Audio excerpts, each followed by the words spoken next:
All right, so I'm going to tie that handle so it stays engaged.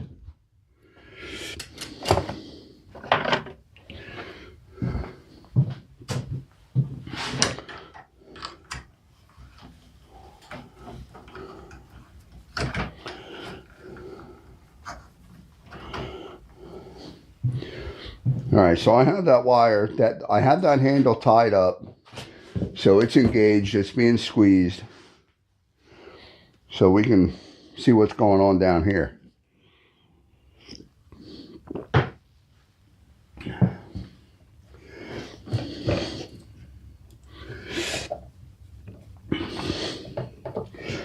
Well, I'd say that belt's really not tight enough. That belt should definitely be tighter, because the transmission's engaged there. The wheels are being driven. So this drive down here seems to be working the way it's supposed to. But we got a very loose belt here.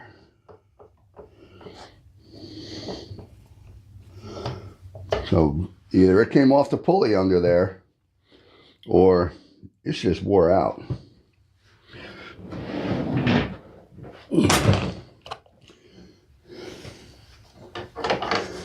Well, I can see that it's on the pulley yet. There's a whole nother cover under here above the blade to take off to get to this belt. But I'm going to say that this belt is just plain wore out, because the transmission really can't go any further front. Like right about there is where that belt should be, with some tension on it. And the only tension is from when this is being pulled.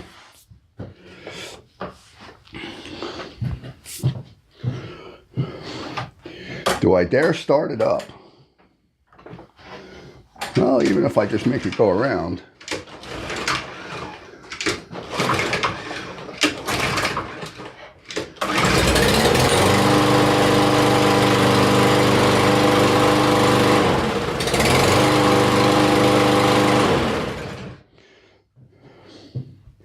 So there you can see that's just not tight enough.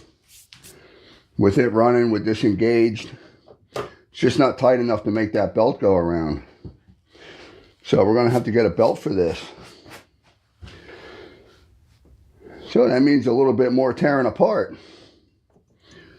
Luckily, this one is definitely easier than a Husqvarna that I had in here and a rear wheel drive Toro.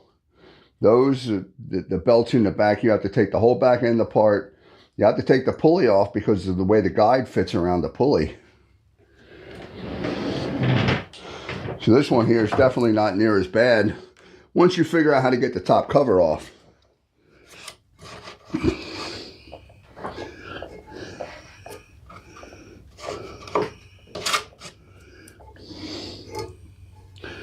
Luckily, this blade feels pretty good. It's got a couple little nicks in it, but it's not bad.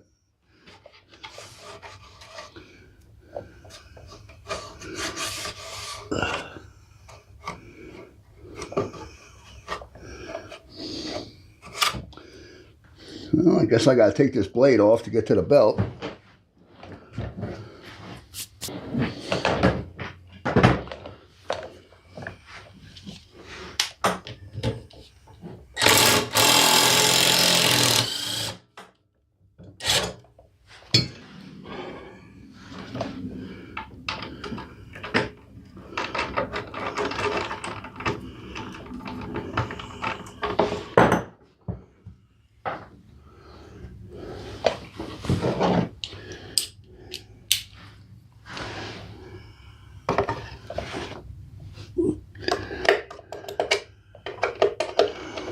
Alright, so we got one towards the back, one towards the front here.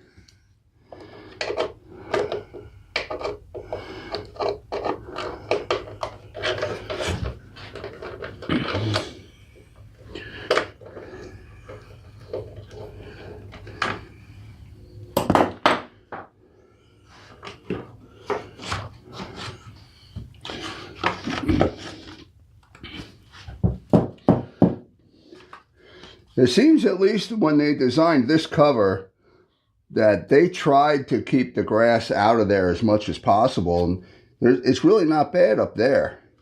This is about the smallest opening I've seen in one of these covers that have a belt on the drive shaft. A lot of times it's a really big opening. This is just enough to get it over the adapter there. That's a pretty nice design. And it's only got 2 screws. And this part here slides up into the slot going front. That's actually a pretty nice cover there. So we still have the handles still engaged. And under here you can see how loose this belt still is.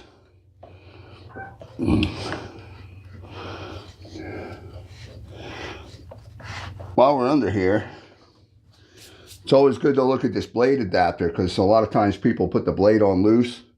This still has the little tabs here, and this design in the center is still pretty good yet. And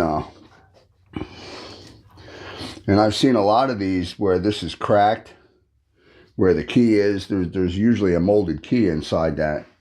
I've seen a lot of those that were cracked already. So we release the handle. Now the belt's loose enough to get off that pulley. And these guides up here are nice and flexible. So I don't think we need to take anything apart up here. We can just pull this right off. So this is the belt guide here. It just popped right off. It should fit underneath that one a little bit. And then down into that hole there. And then there's another one over here behind the pulley. 3 little towers. And the one in the back, there's a notch at the bottom that it fits under. So that's a pretty nice little setup there. It's easy to take off and get out of the way. So here's our belt. Now without having a new one, it's kind of hard to measure this. Really hard to gauge any wear on it. Like I said, unless you had a new one. There is some numbers on here that might make it easier to order. Of course, it's an MTD number. Looks like MTD 754042660 maybe. 60 or 69. But there are some numbers left on there.